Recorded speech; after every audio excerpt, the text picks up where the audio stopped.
sizlarga hozir zo'r yangilik bilan bo'lishmoqchimiz. Muhim yangilik bilan. Judayam muhim yangilik bilan. Aytasizmi? Ya, o'zing ayt. Seting. San ayt. Xullas. Yuragim boshqacha ketyapti.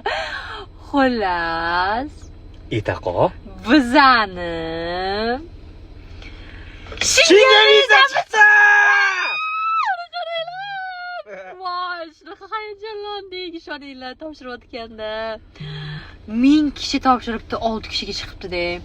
Borib aytayotdilar, ko'ryapman, o'sha 6 ta orasida eng oxirgisi biza chiqdi. Eng oxirida biza chiqamiz. Boshini ochyapti, "Yo'q, menimcha sizlarga chiqmagan", deyapti. "Oxirgacha ko'ring, ikkita qoldi, shuni ko'ring." Deyishdi. Oxirini ko'rgan ekan, biza ekanmiz. Syomkada edim, shunaqa hayajonlanib ketdim. Yevropaga ketaman.